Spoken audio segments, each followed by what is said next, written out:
చేసింది ఏంటంటే నిర్దిష్టంగా 3 డిమాండ్లపై ఈ కార్యక్రమం చేపట్టడం జరిగింది. ఒకటి మెగా డిఎస్సీ అయితేనేమి, రెండవది వచ్చేసి మరి ఏదైతే ఎలక్షన్ ముందు మీరు మేనిఫెస్టోలో పెట్టి యువతకు 20 లక్షల ఉద్యోగాలు లేని పక్షంలో తక్షణమే జూన్ 24 నుంచే ప్రతి ఒక్కరు కూడా నిరుద్యోగ వృత్తి 3,000 ఇస్తా అని చెప్పారు. మరి మూడవది ఆనాటి దివంగత ముఖ్యమంత్రి డాక్టర్ వైఎస్ రాజశేఖర రెడ్డి గారు ప్రవేశపెట్టిన ఫీజు రీయింబర్స్మెంట్. మరి ఎంతోమంది పేద విద్యార్థులు ఈరోజు మరి మంచి ఉద్యోగాలు చేస్తున్నారంటే విద్యను అభ్యసించి ఆ రోజు పేదలకి విద్య దూరం కాకూడదు, అది ఏదో నా ప్రభుత్వం భరిస్తుందని ఫీజు రీయింబర్స్మెంట్ ప్రవేశపెట్టారు. తన తనయుడు 5 సంవత్సరాలు కూడా ఫీజు రీయింబర్స్మెంట్ చక్కగా చెల్లిస్తూ మరి ఈ రాష్ట్రంలో విద్యకి పెద్దపీట వేస్తూ మరి రాష్ట్రంలో ఎన్నో లేనటువంటి విద్యకి ఎన్నో శ్రీకారాలు చుట్టి అమ్మఒడి మొదలుకొని నాడు నేడు అయితేనేమి, విద్యా కానుక, విదేశీ కానుక అయితేనేమి, వసతి దీవెన, విద్యా దీవెన ఎన్నో ప్రవేశపెట్టాడు. ఎందుకంటే ఈ రాష్ట్రం అభివృద్ధి చెందాలంటే విద్య ద్వారా అభివృద్ధి చెందాలి, తద్వారా రాష్ట్రం అభివృద్ధి చెందాలని ఒక మంచి ఉద్దేశంతో మంచి నిర్ణయం తీసుకున్నటువంటి మహానాయకుడు వైఎస్ జగన్మోహన్ రెడ్డి గారు. మేము అడిగేది ఒకటే, డిఎస్సీలో తొలి సంతకం చేసేవయ్యా, మరి వచ్చేసి ఈ దగా కార్యక్రమానికి శ్రీకారం చుట్టారు. దీన్ని మీరు ముందుకు వచ్చేసి ఏం జరిగిందో విధి విధానాలు మీరు చెప్పాల్సిన బాధ్యత మీకు ఉందని చెప్పేసి సంబంధిత మంత్రి గారిని కోరుతా ఉన్నాం. లోకేష్ బాబు గారు ఆయన చదువుకున్నటువంటి తీరుతెన్నులు తెలుసు, ఆయనకి వచ్చేసి విద్యాశాఖ మంత్రి ఇచ్చారు కాబట్టి విద్యకి సంబంధించినటువంటి డిఎస్సీ అయితేనేమి, పిల్లలకి బకాయిలు చెల్లించే విషయంలో కూడా ఈ రాష్ట్రం ఈ విధంగా వెనకబడిపోవడానికి కారణం ఏందో అడుగుతా ఉన్నాం. నిన్న ఒక ఆయన మాట్లాడాడు బుచ్చిరెడ్డిపాలెంలో 77 జీవో మరి వైఎస్ఆర్ కాంగ్రెస్ పార్టీ 2023లో ఇచ్చిందని. 73 జీవో గురించి ఆయనకి తూతా తెలియకుండా ఉన్నటువంటి పరిస్థితి. అంటే వర్టికల్ గా ఉన్నటువంటి దాన్ని హారిజాంటల్ గా ఇచ్చారంటే వర్టికల్ గా తీసేసినట్టు కాదు. వర్టికల్ అంటే ఎస్సీ, ఎస్టీ, బీసీ, మైనార్టీకి సంబంధించిన రిజర్వేషన్.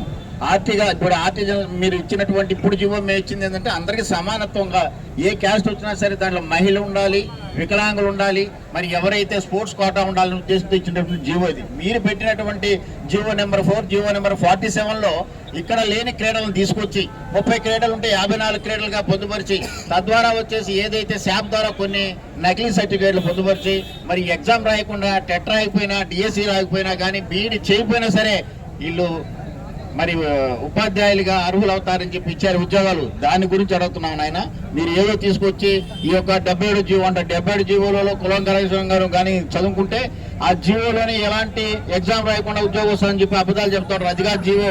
మేము జీవో నెంబర్ 4, జీవో నెంబర్ 47 గురించి అడుగుతా ఉన్నాం. దీనివల్ల ఈ రాష్ట్రంలో బాగా చదువుకున్నటువంటి ఎంతో మంది కష్టపడి ఈ టెట్ రాసేసి బీఈడీ చదువుకొని డిఎస్సీకి అపేర్ అయినటువంటి వాళ్ళు చాలా మందికి ఉద్యోగాలు రాక చాలా మంది ఇబ్బంది పడుతూ ఉన్నారు. మీరు ఎందుకు చేస్తున్నారంటే మా అధినాయకుడు జగన్మోహన్ రెడ్డి గారిని ఉద్యోగంలో ఇబ్బంది పడి ఉద్యోగ అర్హులై ఉద్యోగం రాలి 100 మంది పోయేసి కలిసినారు. మరి 1135 మంది ఆల్రెడీ ఇప్పటికి కూడా మీ స్టేట్ లో ఉన్నటువంటి ప్రిన్సిపల్ సెక్రటరీ గారు చెప్పారు గ్రీవెన్స్ ద్వారా వీళ్ళందరూ మాకు అప్లై చేసుకుంటారని. మరి 100 మంది పైగా న్యాయస్థానాలు ఆశ్రయించున్నారు. ఇటువంటి కార్యక్రమంలో మరి మీరు తొలి సంతకం చేసి మరి ఈ రాష్ట్రంలో ఉన్నటువంటి ఏదో మేము సాధించామని చెప్పి చెప్పుకున్నారే, మరి దీన్ని అనుకున్నటువంటి లోతుబాట్లు ఒకసారి గుర్తు చేస్తూ దీని ద్వారా అయినా రాబో రోజుల్లో కూడా ఇంకా ఎన్నో కార్యక్రమాలు చేపట్టినా కానీ అన్ని చీకటి ఒప్పందాలు అది కార్యక్రమాలు జరుగుతున్నాయి. కాబట్టి మా దగ్గర ఆడియోలు ఉన్నాయి, మీకు కావాల్సిన డాక్యుమెంట్ ఎవిడెన్స్ ఉందని చెప్తే దాని ముందుకు వచ్చి మాట్లాడే మగోడు ఒకటి లేడు. నేను ఏదో 2 తూతు మంత్రాలుగా జూనియర్ నాయకుల చేత మాట్లాడించారు. మేము చెప్తాను, ఒకటే మాట చెప్తాను, మేము ఫీజు రియంబర్స్మెంట్ మీరు చెప్పలేదా ఎలక్షన్లో, మరి నిరుద్యోగ మీరు చెప్పలేదా, డిఎస్సీ గురించి మీరు చెప్పారు, మేము బ్రహ్మాండం చేసామంటున్నారు, మీరు చేయలేదంటారు కదా, అదే నిరూపించండి. కేవలం దానికోసం కదా మేము ఇంత కష్టపడి జగన్మోహన్ రెడ్డి గారి ప్రభుత్వం ఏదైనా కానీ విద్యార్థి కానీ, యువత కానీ, మహిళ కానీ, రైతులు కానీ రోడ్డు మీదకి వచ్చారా? మీరు చేసినటువంటి కార్యక్రమాలు మీరు చెప్పిన అబద్ధాలు చెప్పి అధికారంలోకి వచ్చి ఈరోజు మరి ఈ రాష్ట్రంలో ఉన్నటువంటి ప్రతి ఒక్కరిని రోడ్డు మీద తీసుకొచ్చిన ఘనత కూటమి ప్రభుత్వం. ఇప్పుడు మనం ఏదో ఆఫ్ఘనిస్తాన్, పాకిస్తాన్ వాళ్ళకి ఎడగా పోయినట్టు మా అన్నల పోలీసులు పైన చూడు ఎన్ని డ్రోన్లు ఎగరేస్తున్నారు. మరి ఎగరేసింది ఏమో ఎగరేయరు, మరి ఇక్కడికి వచ్చి ఏదో ఎగరేసుకొని ఏదో చేస్తా ఉన్నారు. మేము చెప్పాయా మేము నిరసన ర్యాలీ చేయాలనుకున్నాం, మనం చేసిన కూడా నిరసనగా దీక్షలు చేసాం. ఈ రాష్ట్రంలో ఎక్కడ కూడా ఏదైనా ఒక చిన్న అవాంతరీయ సంఘటన జరిగిందా? మా అధినాయకుడు జగన్మోహన్ రెడ్డి గారు మాకు ఇది నేర్పించాడయా. మీలాగా చేసే పరిస్థితులు మీ అలాంటి ఈ యొక్క కూటమి ప్రభుత్వ నాయకులు చేసే కార్యక్రమాలు కాదు. ఏదైనా సరే వీటి ద్వారా మా మీద కేసు పెట్టడానికే ఇవన్నీ చేస్తూ ఉంటాం. మేము వాటికి భయపడేవాళ్ళం కాదు. ఆల్రెడీ కేసులన్నీ పెట్టించుకున్న జైలు కూడా పోయించున్నాం, కానీ దానికి ఏం భయపడం. కాకపోతే ఏంటంటే మేము ఆల్రెడీ నిరసన ర్యాలీ అన్నప్పుడు కూడా ఇంత కట్టుదిట్టమైన బందోబస్తు, ఇక్కడ 1000 మంది జనాలు వచ్చుంటే మీరేదో బందోబస్తు తూటు మంతరంగా ఇక్కడికి వచ్చి ఫోటోలు తీసుకుంటే మొత్తం ఇంటి గురించి భయపడని పోలీసు సోదరులకు మనవి చేసుకుంటూ ఏదైనా సరే మీరు ఈ ప్రభుత్వం దిగి వచ్చే వరకు వైఎస్ఆర్ కాంగ్రెస్ వారి పోరాటం జరుగుతూనే ఉంటది.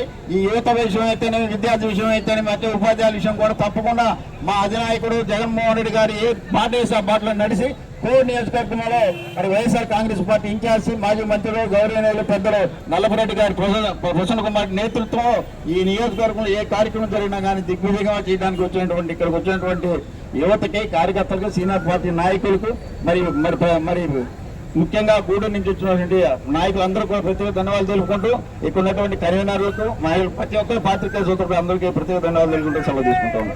జై హింద్.